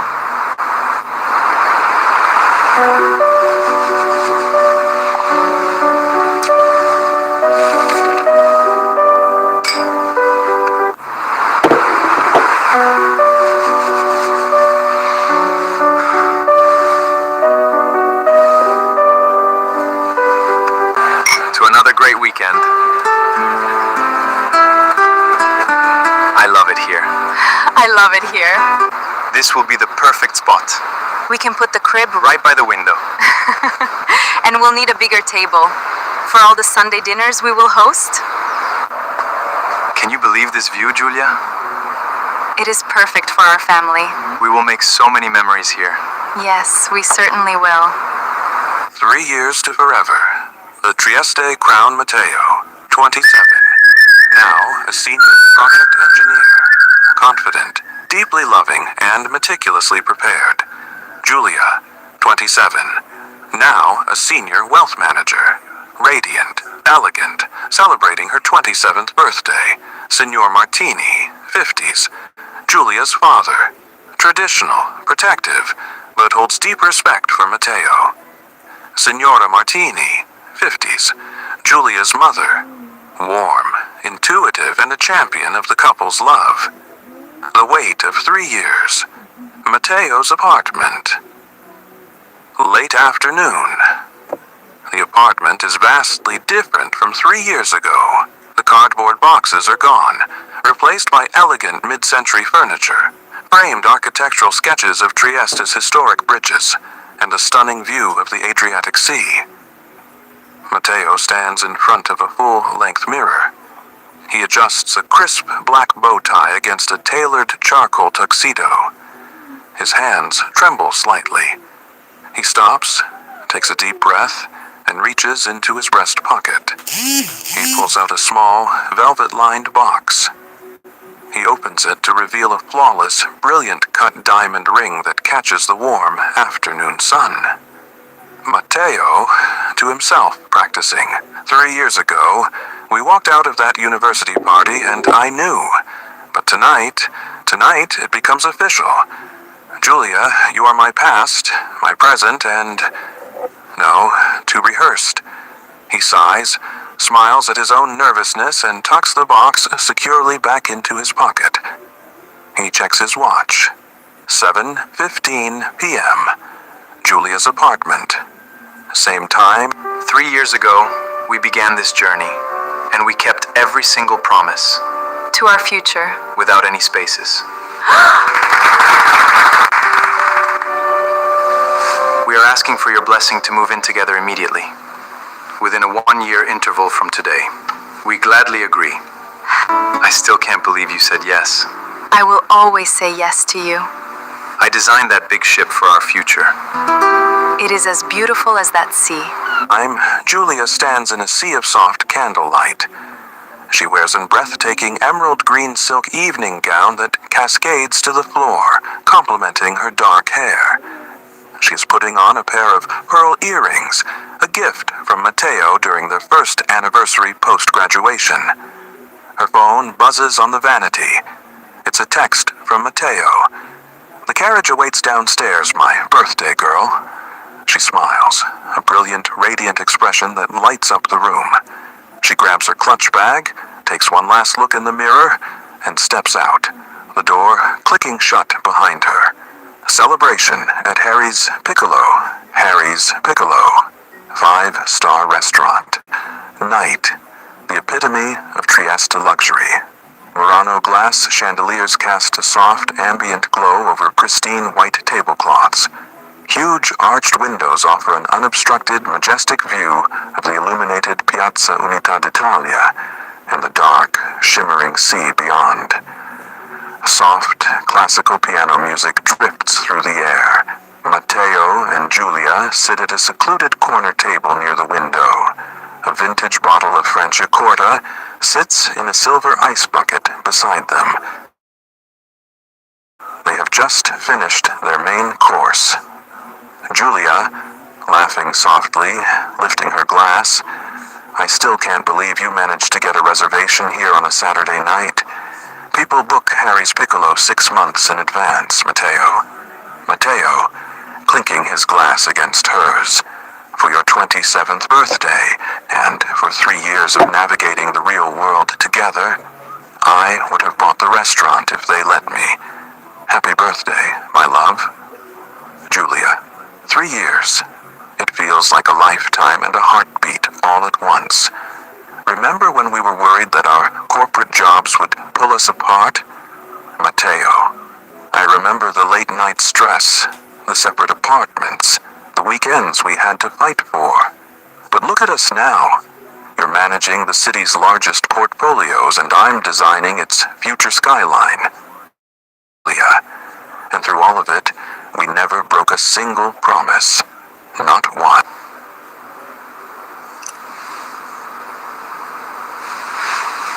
Wow, you look absolutely breathtaking. Thank you so much, Matteo.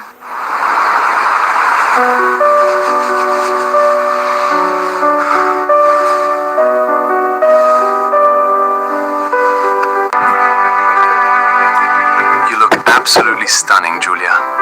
Thank you for making this night so special, Matteo. Giulia. And through all of it, we never broke a single promise. Not one. Matteo, his tone shifting to something deeper, more serious. Because those promises weren't just words to me, Giulia. They were the blueprint of my life. The proposal, Harry's Piccolo. Continuous. The waiter discreetly clears the plates and places a beautifully crafted dessert in the center of the table. A miniature sugar sculpture of the Molo Audace pier surrounded by wild berries. Giulia gasps softly, recognizing the detail. Giulia, Matteo, this is beautiful. Matteo doesn't look at the dessert. His eyes are locked onto hers. He reaches across the table and takes both of her hands in his. Matteo, 3 years ago, at our university farewell party, we showed everyone that we were inseparable. But the truth is, I didn't need a party to know that. I knew it the moment I met you.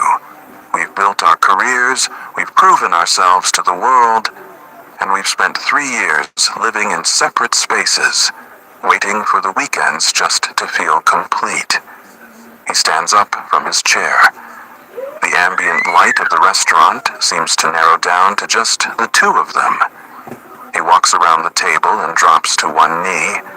The rest of the dining room falls away into absolute silence. Matteo commented, I don't want to wait for the weekends anymore, Giulia. I don't want to say goodbye at your apartment door. I want to build a life, a home, and a future where there are no spaces between us. He pulls the velvet box from his pocket and opens it. The diamond sparkles brilliantly under the chandelier light. Giulia's hands fly to her mouth, tears instantly welling in her eyes. Matteo's vow. Giulia Martini, you are my anchor in every storm and my greatest joy in every celebration. Will you do me the ultimate honor of becoming my wife? Will you marry me? For a breathless second, the world stops. Giulia looks at the ring, then into the eyes of the man who has loved her unconditionally through every chapter of...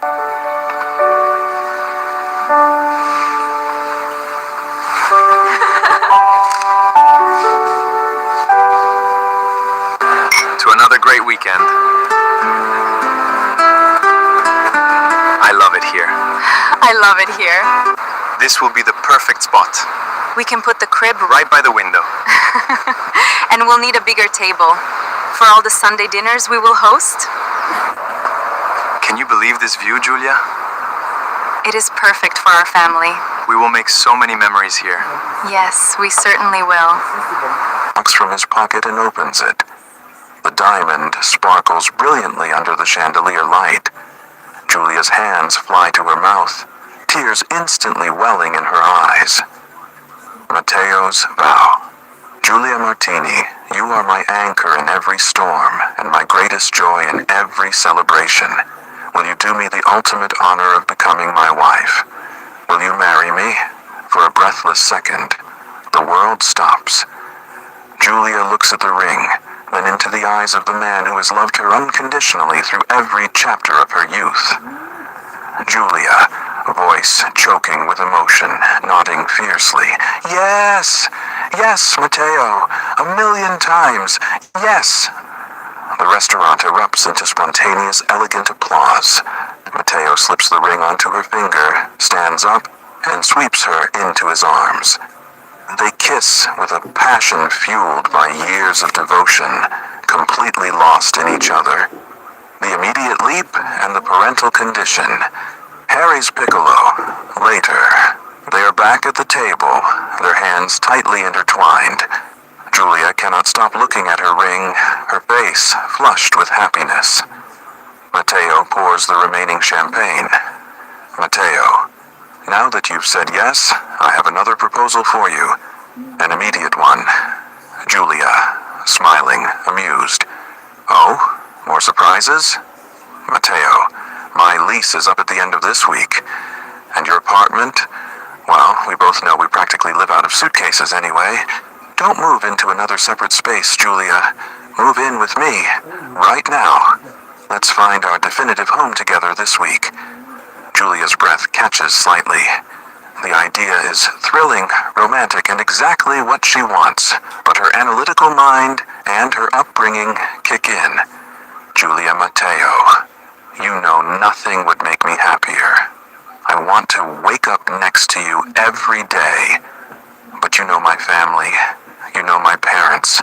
Moving in together before the wedding, it's a big step for them to process. This will be the perfect spot, We can put the crib right by the window. and we'll need a bigger table. For all the Sunday dinners we will host. Ciao mamma, siamo qui! Oh mio Dio, non ci credo! Che splendida notizia! Venite dentro! Giulia, you are the love of my life. Will you marry me? Yes, 1,000 times yes! Up next to you every day. But you know my family, you know my parents. Moving in together before the wedding, it's a big step for them to process. I want their blessing on our transition. Matteo, nodding respectfully, I completely understand. And I want it too. Let's go see them tomorrow. Together, Martini family home, living room. Sunday afternoon. A traditional, beautifully appointed villa in the hills of Trieste. The atmosphere is warm but formal. Signor and Signora Martini sit on a velvet sofa. Matteo and Giulia sit across from them. Giulia's ring is on full display. Signora Martini is already wiping a joyful tear from her eye, while Signor Martini looks at the young couple with a mixture of pride and serious contemplation. Signora Martini, my beautiful girl, engaged. Matteo, we could not have wished for a better man for our daughter. You have proven your character over these years. Matteo. Thank you, Signora. She is my entire world. Matteo clears his throat, shifting slightly to face Signor Martini directly. Matteo, conted. Signor Martini, we also wanted to discuss our next steps with you. I have asked Giulia to move in with me immediately.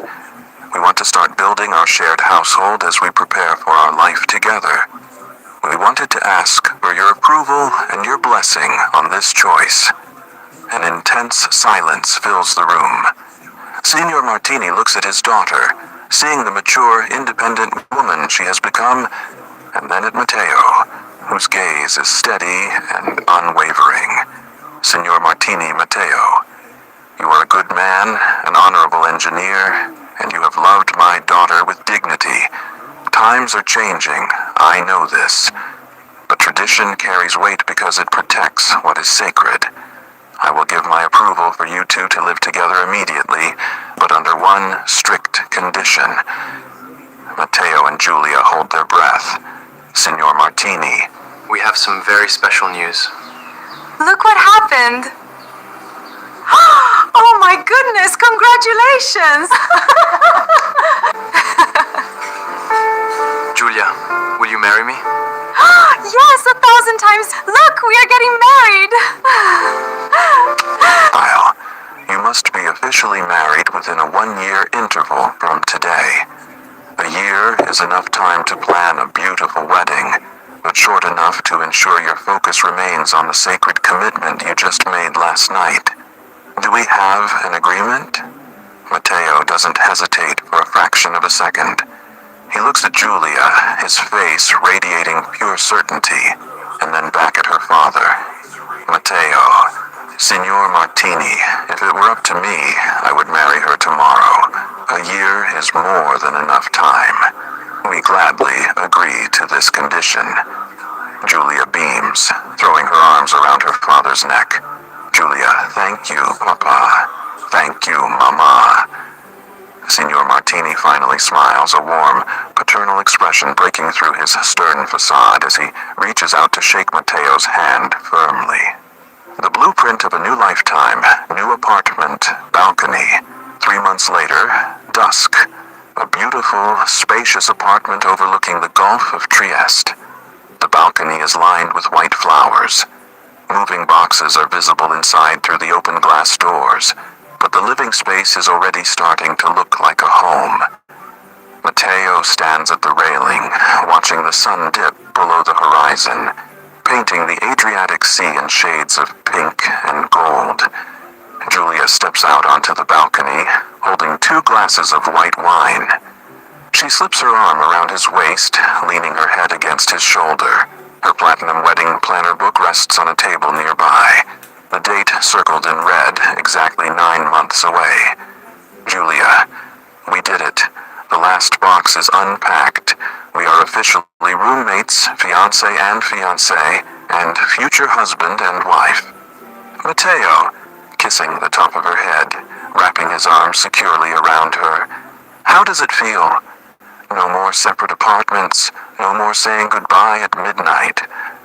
Julia, it feels like the natural conclusion of everything we started back at university.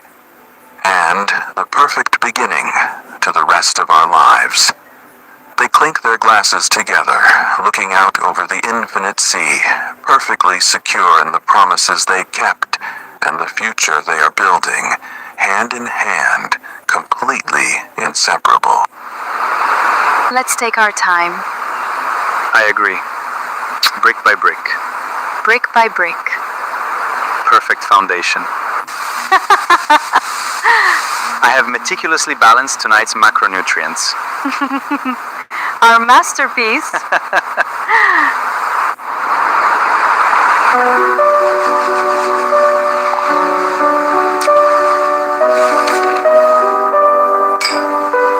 The Architecture of Joy, a Trieste love story.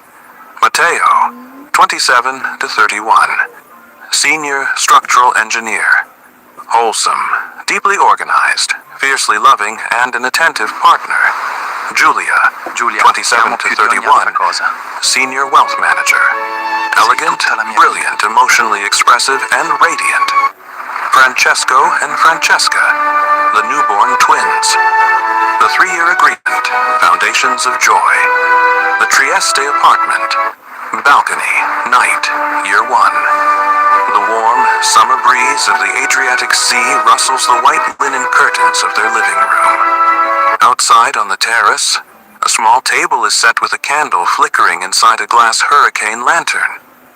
The lights of the Trieste harbor twinkle below like fallen stars. Matteo and Giulia sit close together on a plush outdoor love seat, sharing a single cashmere blanket over their laps. Giulia rests her head securely on Matteo's chest. He traces gentle circles on her shoulder. Giulia, looking out at the water. Do you remember the conversation we had on the lawn during our graduation party? Everyone was talking about mortgages, immediate promotions, and rushing into the next 10 years of life. Matteo, smiling, kissing her hair, I remember. You wore that emerald dress, and we hid behind the old oak tree. We promised each other that the world could rush all it wanted, but we would take our time. Giulia. 3 years, just you and me, to travel, to grow into our careers, to date each other without a single distraction. I'm so glad we made that pact, Matteo. I want to build our marriage brick by brick before we build a family. Matteo, an engineer always ensures the foundation cures completely before adding the upper floors, my love. These 3 years are for us, to laugh, to explore, and to love each other with everything we have. When the time comes for babies, we will be ready. But until then, every weekend is a blank canvas. Barcola Promenade, Sunday morning. Questo posto è davvero incantevole. Sapevo che ti sarebbe piaciuto moltissimo.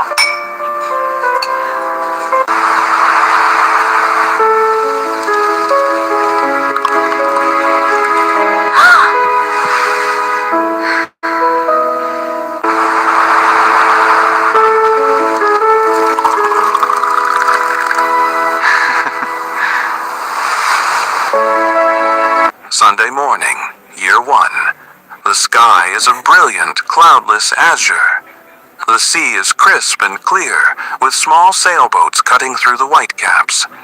Matteo and Giulia are rollerblading along the smooth pavement of the Barcola Promenade, laughing loudly. Giulia loses her balance slightly on a small pebble, letting out a playful gasp. Matteo, moving with practiced agility, catches her by the waist instantly, pulling her safely against his chest. Matteo caught you. Safe structural support, as promised. Giulia, giggling, her arms around his neck. I think I stumbled on purpose, just to see if your reflexes were still as good as they were in college. Matteo, they're better now.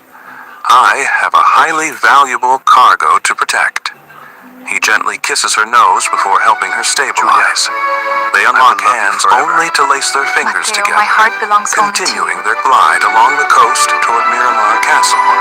A picture of pure, unadulterated youth and romance.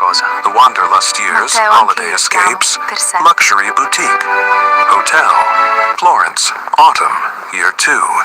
A magnificent room with exposed wooden beams, terracotta floors, and a massive arched window overlooking the terracotta dome of the Duomo. Absolutely perfect. Rain patters softly against the glass, creating an incredibly cozy, isolated haven. Do you remember when Giulia stands by the window, Yeah, the summer wrapped in a school thick, at Stevie was fluffy the best. hotel bathrobe, Eccoci holding qui, a Matteo. steaming mug of hot chocolate. Ma staremo insieme. Matteo approaches from behind, sliding his arms around her waist, burying his face in the crook of her neck. Matteo, we have been in this room for 24 hours, and I haven't looked at my work email once. It feels illegal. Giulia, turning in his arms, smiling radiantly. Good. The Trieste banking sector doesn't exist this week. The shipyard doesn't exist. There's only Florence, the rain, and us. Matteo, Where are we exploring tomorrow? The Uffizi? The Boboli Gardens? Giulia? Nowhere. This will be the perfect spot, We can put the crib right by the window. and we'll need a bigger table. For all the Sunday dinners we will host.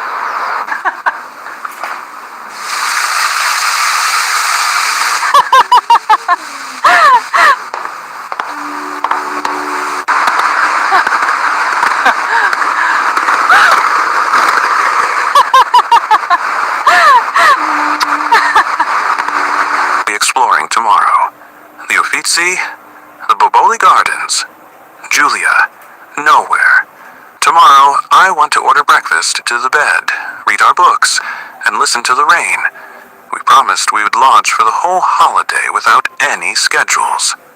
Matteo, your wish is my absolute command, Mrs. Vanni.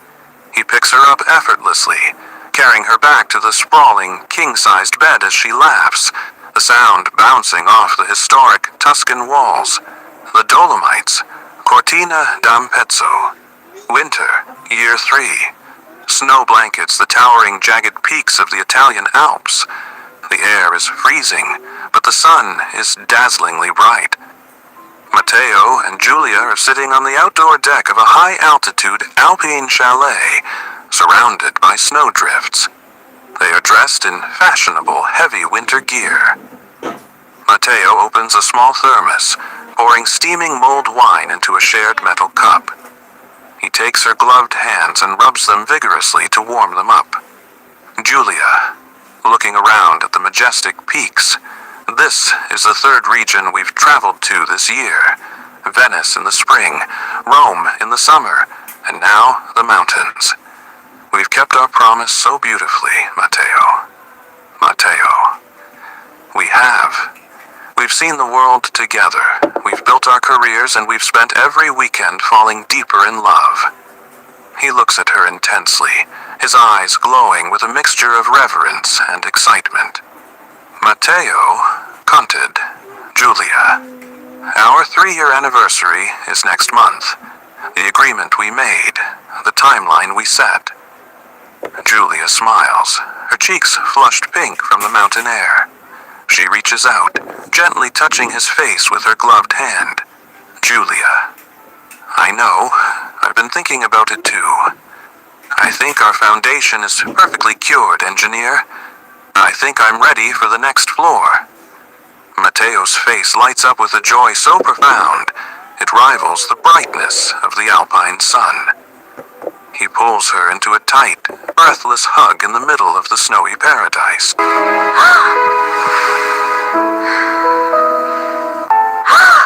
Matteo, please wake up! We are having a baby? Here is the second one. A boy and a girl.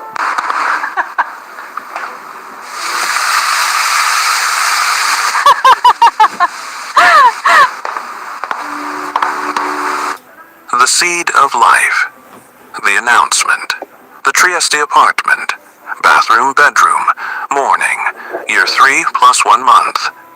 The morning sun filters softly through the bedroom blinds. Matteo is fast asleep, snoring softly under a white duvet. In the Good adjacent morning, bathroom, sleepyhead. Giulia stands over the sink. Her hands are trembling. Are you She looks serious? down at a small white plastic stick resting on a marble tray.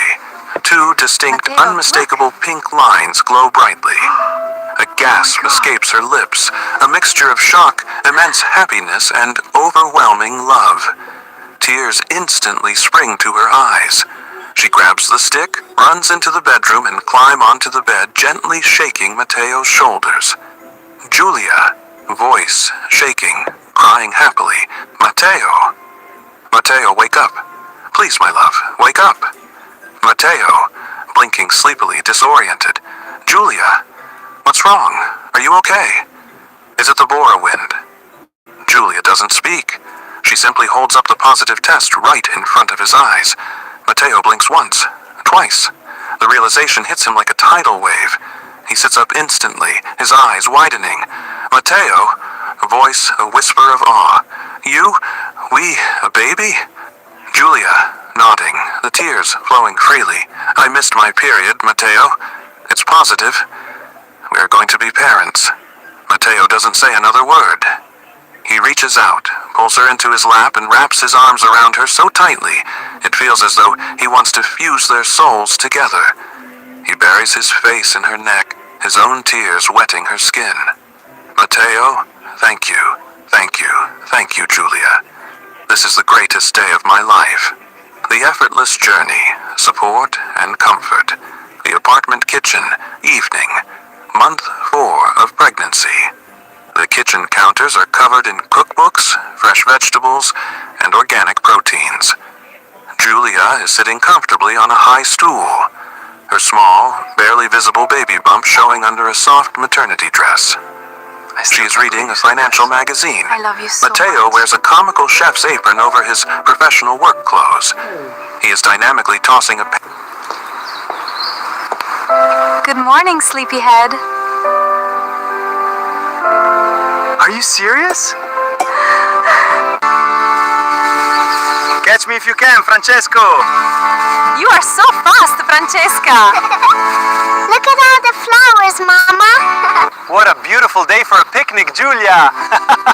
Look at that pretty butterfly, Francesca. Shall we go for a little walk now, Francesco? nutrient-rich can't believe spinach you and asked me ginger all about sauté it. while a pot of fresh pasta bubbles nearby. Matteo consulting a chart pinned to the refrigerator. According to the prenatal nutritional guide for week 16, the baby requires an increased intake of iron, calcium, and folic acid. I have meticulously balanced tonight's macronutrients, Mrs. Vani. Julia, laughing affectionately. Matteo, you are approaching my pregnancy like it's a high-stakes government infrastructure project. Matteo, setting a beautiful, healthy plate in front of her. It is much more important than that. This is our legacy. How is your back feeling? Do you need the orthopedic pillow? Julia, taking a bite, her eyes lighting up. This is delicious. And my back is fine because you rubbed it for 30 minutes this morning before work. You are making this pregnancy feel absolutely effortless, Matteo. I feel like a queen.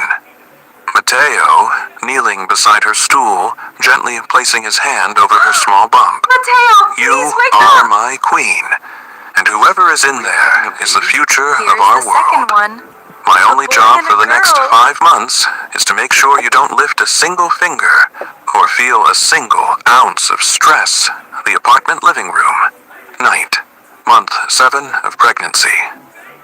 Julia is lounging on the sofa, her bump now prominently round and beautiful. Her feet are resting in Matteo's lap. He has poured a small amount of soothing lavender oil into his palms and is expertly massaging her ankles Let's and take our feet with time. steady, rhythmic pressure. Julia, sighing with deep relaxation. Perfect foundation. Oh, heaven. Absolute I have heaven. meticulously balanced. If anyone told me that pregnancy could be this peaceful, Our I wouldn't have masterpiece. believed them. My friends at the bank talk about morning sickness, stress, and exhaustion. But with you here, I feel like I'm on a continuous holiday. Matteo, smiling, never stopping the massage. That's because we prepared for this, Julia. Our bodies, our minds, our home. We built the stability. I can't believe this view is ours now. We finally made it home, Julia.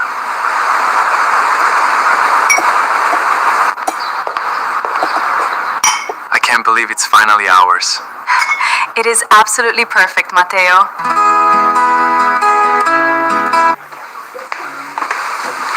Matteo, look. Oh my god! Matteo shifts up, placing his large hand gently over the side of her belly. Beneath his palm, a distinct, firm kick pushes against the skin. Then another one on the opposite side. Matteo, eyes wide with engineering wonder. Whoa, that was a double impact. That felt like 2 distinct movements at the exact same time. Julia, looking at him with a knowing, emotional smile. Our ultrasound appointment is tomorrow morning, Matteo. I think the doctor is going to confirm exactly what you just felt. Ultrasound clinic. Next day, the room is dim. The rhythmic, rapid sound of a heartbeat echoes beautifully through the room from the monitor. Thump, thump, thump, thump. The OBGYN moves the transducer over Julia's gel-covered stomach. Mateo sits right next to the bed, holding Julia's hand with an iron grip, his eyes glued to the black and white screen. OBGYN. Well, Mr. and Mrs. Vani, look right here. Here's one healthy, perfectly formed gestational sac. And if I move just slightly to the left, here is the second one. Mateo's breath hitches. Julia looks up at him, tears of awe spilling over her eyelashes. Mateo twins? OBGYN. Smiling broadly, twins. A boy and a girl. Perfectly healthy, growing exactly on schedule. Julia turns her head to Mateo, her voice filled with an overwhelming, celestial happiness. Julia. A boy and a girl. Mateo. Our family is coming, all at once. Mateo leans over, kissing her lips, her eyes, and her forehead, his heart bursting with a gratitude so vast it defies description. The double blessing, Francesco and Francesca, Trieste Hospital, Maternity Ward, night, month 9. The room is peaceful, filled with the soft, ambient glow of a bedside lamp and the scent of fresh flowers sent by their parents. Still can't believe you The heavy window glass blocks out the sound of the Trieste night. For us. Julia lies in the hospital bed, propped up by pillows. crib Right by She looks exhausted, her hair slightly damp. table. I still can't believe you asked me at Molo Audace. It was the perfect place by the sea for us.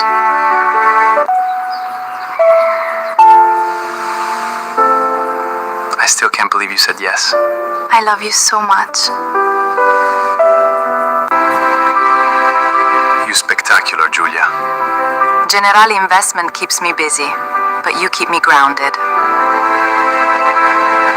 And the scent of fresh flowers sent by their I parents. still can't believe you The heavy window glass blocks out the sound of the Trieste night. For us.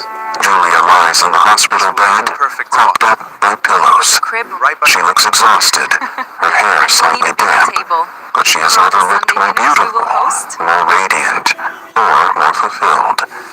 Cradled securely in her left arm is a newborn infant wrapped in a soft blue blanket. Cradled in her right arm is another newborn infant wrapped in a soft pink blanket. Mateo sits on the edge of the mattress, his arm wrapped protectively around Julia's shoulders, gazing down at the two tiny miracles they created. Mateo, voice cracking with deep emotion. You were incredible, Julia. 9 months of absolute grace, and a delivery that proved how strong you truly are.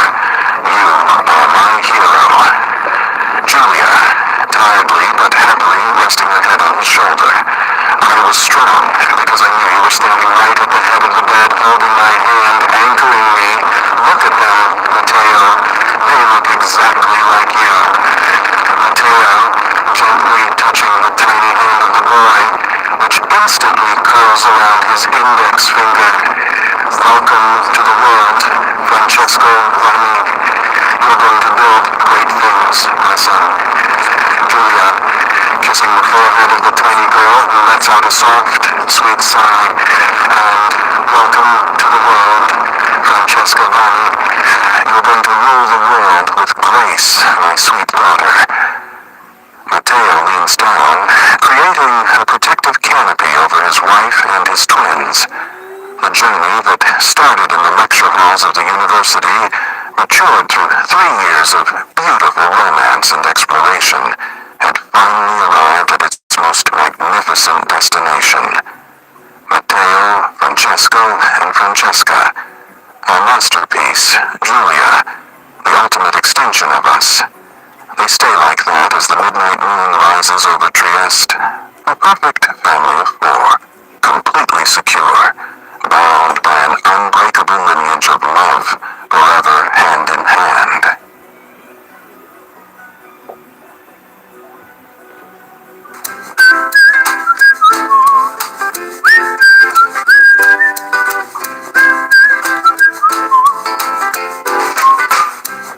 Autoiro presenta Luna di prova. Finché morte non ci separi. E se non andiamo d'accordo? Ecco perché Autoiro... Cosa disposta?